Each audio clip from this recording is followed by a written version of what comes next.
The phone call came just as I was setting the last glass on the kitchen shelf, admiring how the sun spilled across my newly renovated beach house. Malibu, my Malibu. After 20 damn years of clawing my way up through tech contracts, overnights, and layoffs, I had finally done it. My name, Emma Collins, stamped on the deed of a house with oceanfront views and salt in the air. And then she called. "Hey, Em," Melissa said, breathless, like she'd just won a prize. "So listen, me and 15 friends are on the way. We'll be there in 6 hours, give or take." I stared at the phone like it had just slapped me. "Excuse me," I said, even though I knew exactly what she meant. "Oh, come on," she giggled. "You've got that giant house all to yourself. We need a little escape. I thought it'd be fun. We're staying for 3 weeks. Don't worry, we'll bring snacks." Snacks, snacks. I was silent. Not because I was shocked. Melissa had always had a special talent for crossing lines like they were red carpets. But this was something new. Something more entitled, more brazen. "Melissa," I said, my voice even. "You didn't ask." "Oh, don't be dramatic. We're family. And anyway, what's the point of owning a beach house if you're not going to share it?" I could hear laughter in the background. Car doors slamming. The muffled blast of music through rolled-down windows. It was already happening. "You're really coming. Already on PCH, babe. Get the margarita mix ready." Click. I stood there for a full minute, phone still in hand, heart pounding beneath the silk of my tank top. The warm Malibu breeze curled through the open patio doors, but I felt ice in my spine. 15 people, 3 weeks, without permission. In the house I had bled myself dry to afford. And Melissa, my sister, my beautiful, manipulative sister, expected me to roll over, again. But this time would be different. I set the phone down gently, walked to the living room, took in the view. This place wasn't just a house. It was my boundary line, my freedom, the final proof that I didn't owe anyone anything anymore, especially not her. Melissa had always been good at stealing joy and calling it closeness.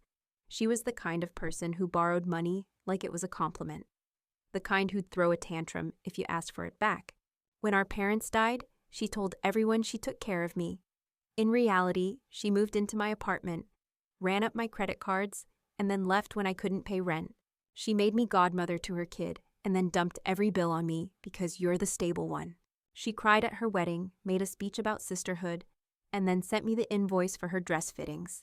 But this, taking over my sanctuary, my dream, like it was a freaking Airbnb? No, not this time. I walked upstairs, calmly. My feet made no sound on the new hardwood floors I'd chosen myself, with money I'd earned writing code at 3 a.m. for clients who didn't know my name. I opened the master bedroom, looked at the view, and locked the door. Not metaphorically, literally. I pulled out the new digital lock I'd ordered last week, part of my post-move-in upgrade plan, and started screwing it into place. Screw by screw, memory by memory. Melissa demanding I co-sign her lease just for the first month. Melissa calling me tight when I refused to fund her yoga retreat. Melissa rolling her eyes when I said I couldn't afford her son's private school tuition. Every betrayal settled in my gut like stone. This wasn't anger, not anymore. It was clarity, cold, precise clarity. I went to my office next, my safe space. I opened the drawer where I'd kept a small camera kit, motion activated, high definition, microphone enabled.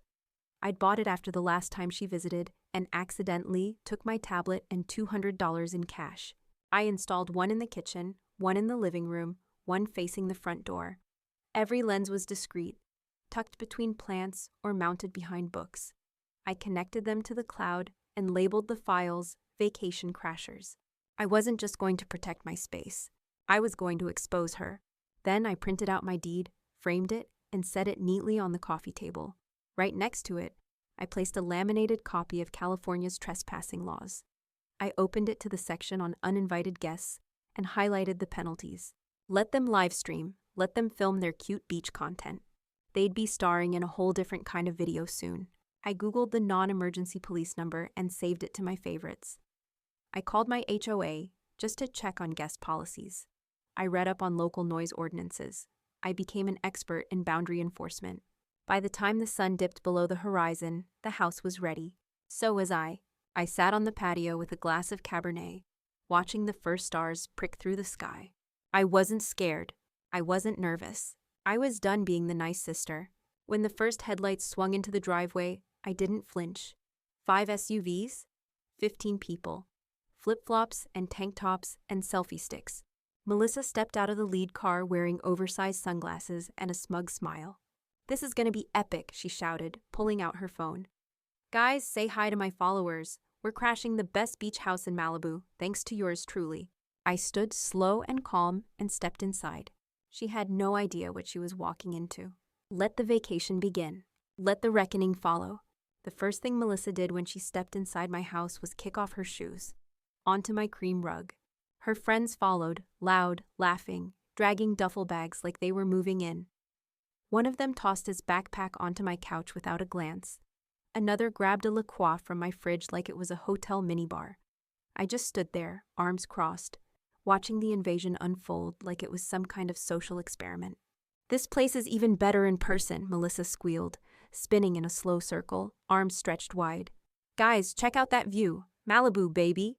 They scattered, some upstairs, some out onto the patio, one already asking for the Wi-Fi password. And all the while, she kept that phone up, filming, streaming, narrating like it was her own damn show. "This is my sister Emma's new pad," she said sweetly into the lens. "She's finally successful, so of course we had to come christen the place, right?" Her voice made it sound like this was a celebration, like I was in on it. I wasn't. I hadn't said a single word since they entered. Just stood there, my silence burning hotter than any screaming match ever could. They didn't notice. Of course they didn't. Parasites rarely notice the host. "Where's the master?" Melissa asked, already halfway up the stairs. I moved fast, cutting her off just before she touched the doorknob. "Locked," I said flatly. She blinked. "Why?" "Because it's mine." She let out a short laugh. "Come on, Em. You've got what, 4 bedrooms? Don't be weird." "I'm not being weird. I'm setting a boundary." Her expression flickered, just a blink of something tight and calculating, before melting back into faux amusement. "You're serious?" she said, like the concept was foreign. "What's going on with you lately? You've changed." Damn right I had. I said nothing and turned to go back downstairs. If she tried the door, she'd find the digital lock required a fingerprint. Only mine. Let her stew. By the time I hit the kitchen, one of her friends, some guy with an influencer haircut and designer flip-flops, was already live on Instagram. "We out here at the Malibu mansion. 3 weeks, no rent," he shouted into his phone. Another girl chimed in from the background. "Thanks to our girl Melissa for hooking it up." I went to the fridge, pulled out a bottle of wine, poured exactly 1 glass. "You guys gonna Venmo for groceries?" I asked without turning around. Silence. Just a beat, then laughter. "She's kidding, right?" someone mumbled. I wasn't. I sat on a bar stool and pulled out my tablet. While they paraded around like they owned the place, I was reviewing footage. Camera angles clean, audio crisp. Every face, every name, every voice recorded in crystal clarity. I labeled the files by day. Labeled the people I recognized. Created folders. Built a digital vault. Melissa had always thought I was soft. She forgot I was also smart. That night, after the music finally died and the last slurred giggle faded upstairs, I walked the house alone.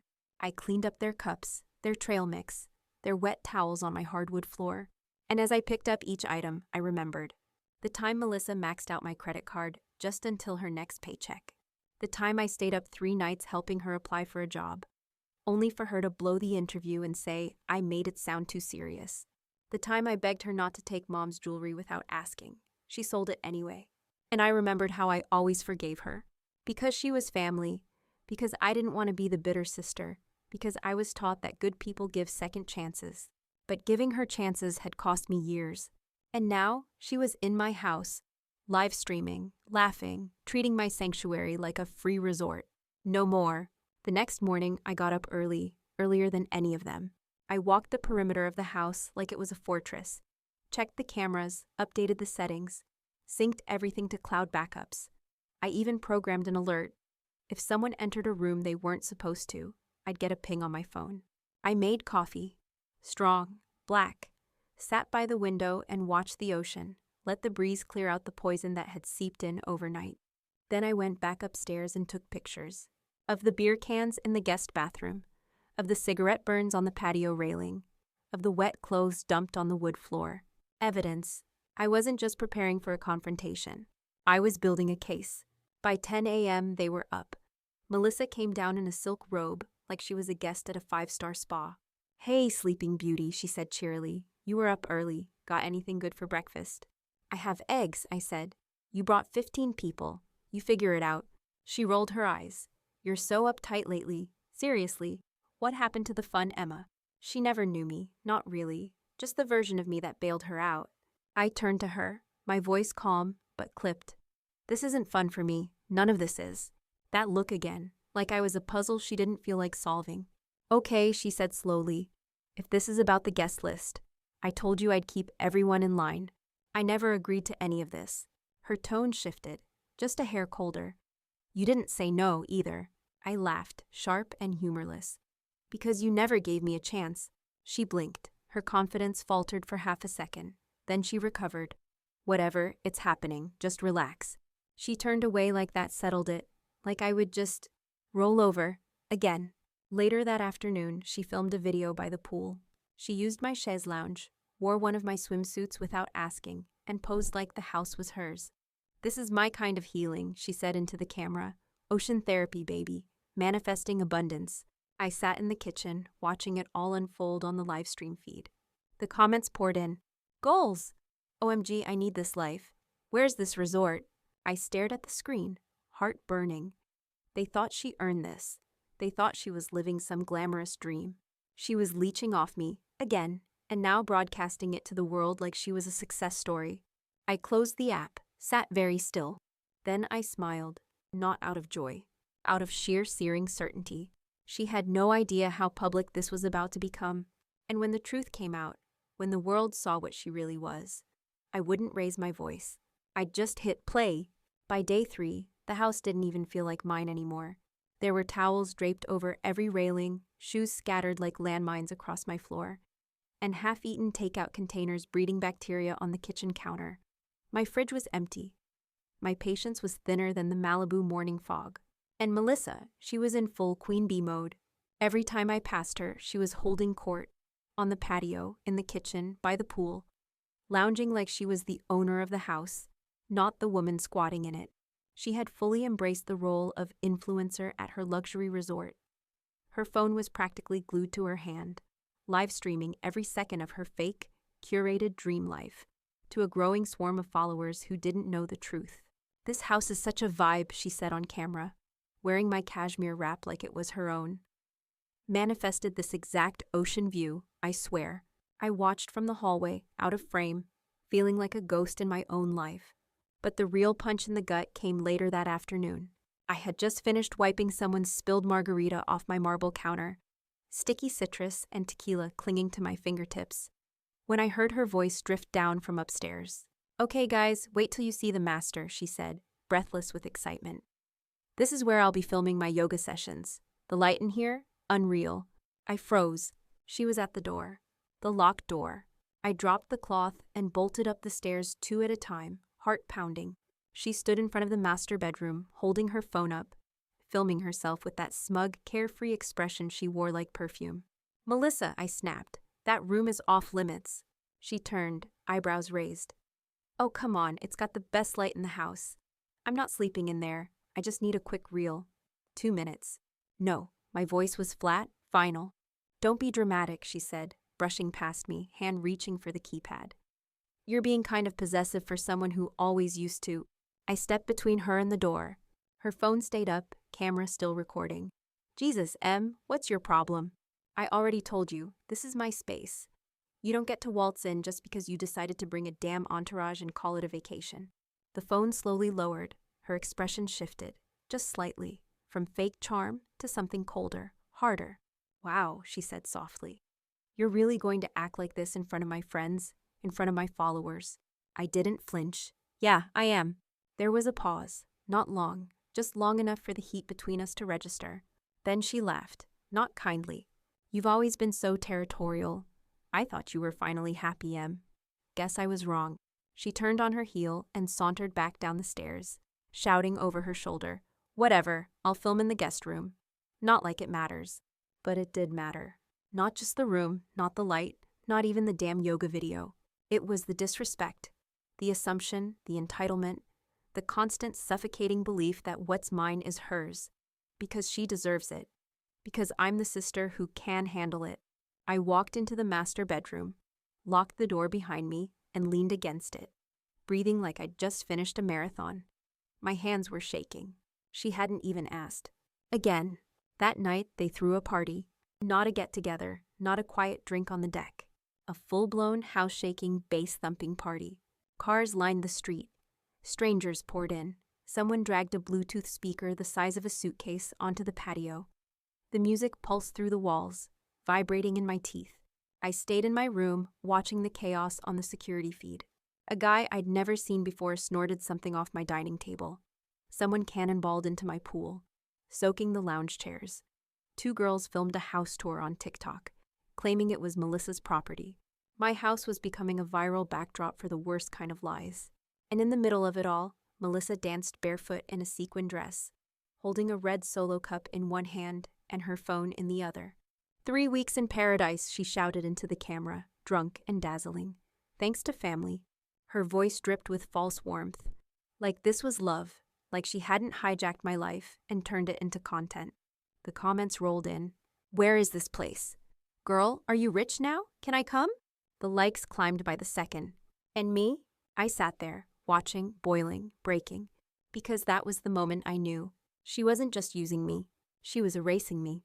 The next morning, I woke to find someone had used my silk robe to mop up spilled beer. A cigarette burn marked the armrest of my favorite chair. My guest bathroom smelled like vomit and spearmint gum. I started documenting everything. Again, I took photos, labeled timestamps, compiled clips of Melissa calling the house hers, inviting guests without permission, laughing about free luxury. I saved the TikToks and the Instagram lives, uploaded everything to a private folder titled Exhibit A. Then I called the HOA and the non-emergency police line. Just gathering information, I told them. Just hypothetically. How long does someone have to be in your home before they count as a tenant? The answer? They weren't tenants. They were trespassers, because they had no written agreement, no proof of permission, and I had evidence, hours of it, that they were uninvited. I didn't sleep that night. I sat on the edge of my bed, lights off, staring out at the dark ocean. They thought I wouldn't fight back. They thought I was still the Emma who bent to avoid conflict. But I wasn't her anymore. I was a woman who'd worked 2 decades to earn peace, and they were about to learn what happened when someone tried to steal it. The next day, I made myself a strong coffee and walked into the kitchen where Melissa was filming again. Some morning skincare nonsense. Good morning, Starshine, she chirped, rubbing cream into her cheekbones. You ready for the big brunch? We've got 20 RSVPs. You need to cancel it, I said. She paused. Sorry. This ends today. The parties, the filming, the guests, all of it. Her smile was thin, forced. Emma, don't do this. I walked over to the counter and set down a stack of printed screenshots. Her live streams, her posts, my deed to the house, the trespassing laws. Do you understand what this is? I asked, tapping the top page. She didn't answer. You've been broadcasting your crime to thousands of people, I said, voice sharp. And I've got it all, every second. Her nostrils flared. You wouldn't. I would. She laughed, too loudly. You'd ruin your own sister? For what? Some boundaries? No, I said. For my life. For my sanity. For finally being done with you taking everything and acting like I owe it to you. Melissa stepped back, arms crossed. You'll regret this. You're burning bridges. I looked her dead in the eye. Some bridges need to burn. The moment she said I'd regret it, something inside me finally snapped. Not in a screaming, throwing things kind of way. No. This was colder, calmer. The kind of snap that happens after years of bending too far for too long. The kind that tells you, this is it. No more. She had crossed the last invisible line, thinking I'd never make her pay. So I did what she never expected. I smiled. It wasn't for her. It was for me. For the woman I'd buried for years beneath guilt and obligation and blood ties. For the version of me that kept the peace, paid the bills, swallowed the disrespect. That version, she died the second Melissa called this house hers. I let the brunch happen. Let them set out the champagne flutes I bought myself as a housewarming gift. Let them sit at the patio table I spent hours assembling. laughing and toasting and taking selfies like this was some reality show retreat. I let Melissa talk about her upcoming brand collabs. Let her camera follow her from mimosa to mimosa as she performed her version of effortless luxury. And I waited until the timing was perfect, until they were at their most smug, their most careless, until they were live. Then I walked out onto the deck with my phone in hand and a document folder tucked under my arm. "Hey guys," I said, smiling sweetly into her live stream. Heads turned. Melissa looked up, eyes narrowing. Not now." But I was already holding up the camera. "Just wanted to join the fun. You're streaming, right? Cool, let's make it count." I turned the screen to face me and said, "Hi, everyone watching. I'm Emma Collins. This is my home, not Melissa's, not anyone else's, mine." And none of these people were invited. Her smile faltered. "What are you doing?" "Setting the record straight," I said, still smiling. "Melissa and her friends have been trespassing here for 4 days. They've caused property damage, hosted illegal gatherings, and filmed false content for personal gain. And the best part? It's all documented. By them." I opened the folder and pulled out the deed, held it to the camera. "My name's on the title. You can check public records. And since you're watching live, congrats. You're witnessing the final act." Melissa jumped to her feet. "Turn it off." But I already had the speakerphone on. I tapped 911 and held it up. "Hello, yes. I'd like to report a group of trespassers refusing to leave my home. I have property documents and hours of video evidence. They're currently filming themselves on my patio without permission. Yes, I'll hold." Her friends started to scatter, standing, whispering, looking anywhere but at the camera. Melissa lunged toward me, but I stepped back, calm, prepared. "The cops are on their way," I said. "And just so you know, they're very familiar with California's Penal Code 602, trespassing. Maybe you should have Googled it before you turned my house into a set." "You're insane," she spat. "You're doing this to your own family?" "No," I said. "I'm doing this because we're family. Because for years you've used that word like it's a free pass. But it's not. Not anymore." 15 minutes later, 2 squad cars pulled into the driveway. The officers were polite, but firm. I handed them the documents, pointed them to the camera system, showed them the folder of live stream clips and photos. Melissa tried her usual performance, voice all sugar and victimhood. "She said we could stay," she insisted. "We're sisters. This is just a misunderstanding." One officer turned to me. "Ma'am, did you give them verbal or written permission to stay here?" "No, sir," I said. I told her directly this was not okay. It's all on record. Melissa tried again. "This is so unnecessary. You could have just talked to me." I looked at her, really looked at her, and saw it. That flicker of fear beneath the arrogance. She was cornered, on camera, in front of her audience, in front of her friends. I didn't gloat, I didn't smirk. I just stood in my truth. The officer nodded. "You all have 15 minutes to gather your things. After that, if you're still on the property, we'll proceed with citations and possible arrest for trespassing." Panic set in. Suddenly, the influencers were no longer influencers. They were people tripping over their own luggage, stuffing swimsuits into trash bags, dragging their things through gravel and heels. The brunch was abandoned.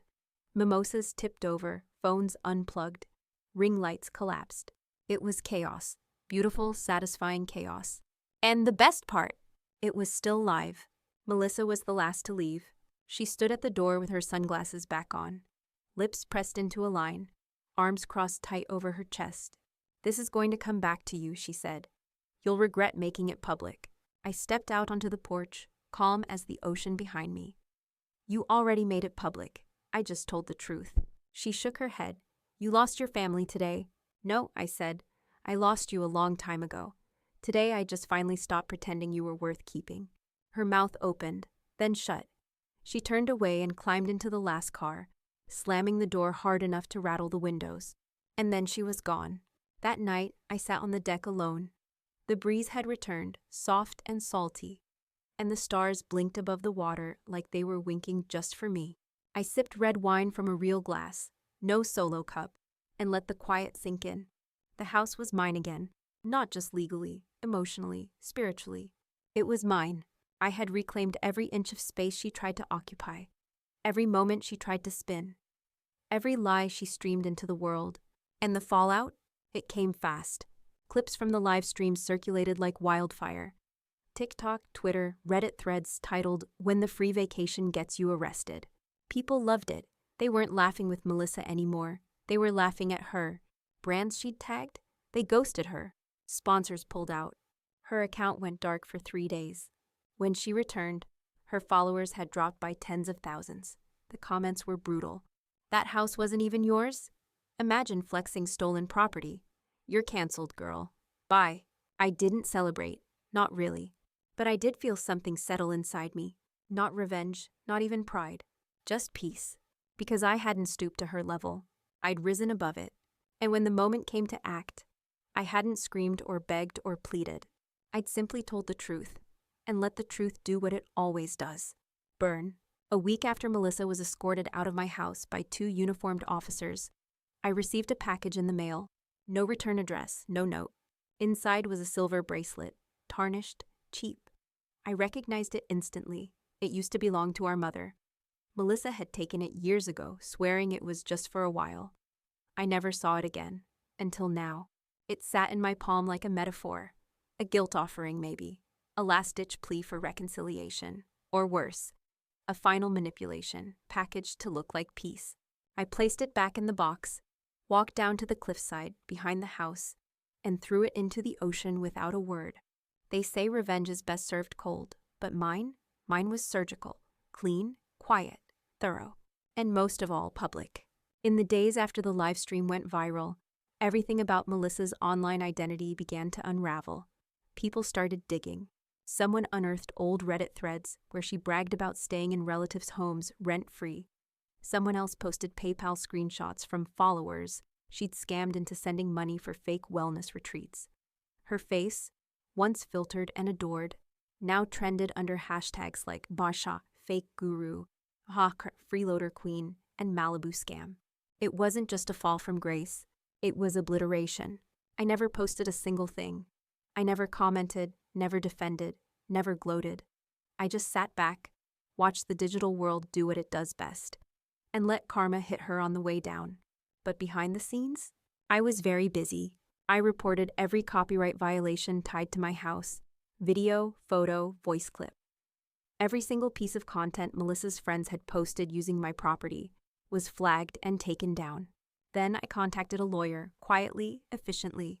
She was young but fierce, with a sharp bob and sharper words. "You've got a rock-solid case," she said after 5 minutes of reviewing the footage. "Defamation, false representation, unauthorized commercial use of private property." "Good," I said.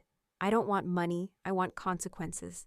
We sent a cease and desist to every company Melissa had tagged in her posts, every sponsor she claimed, every platform that had once pushed her content. Some ignored it, but not for long. My lawyer filed an official complaint with the California Department of Consumer Affairs, outlining Melissa's use of falsified social media to promote services and brand deals she didn't have.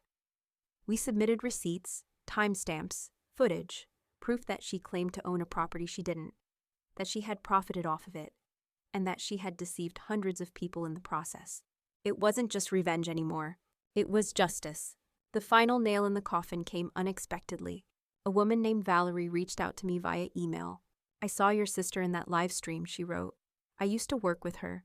She stole $5,000 from our joint account back when we were launching a wellness brand. Vanished. Never paid me back." She attached bank statements, photos, a draft of a lawsuit that had gone nowhere because Melissa moved across state lines and ghosted her. I forwarded it to my lawyer.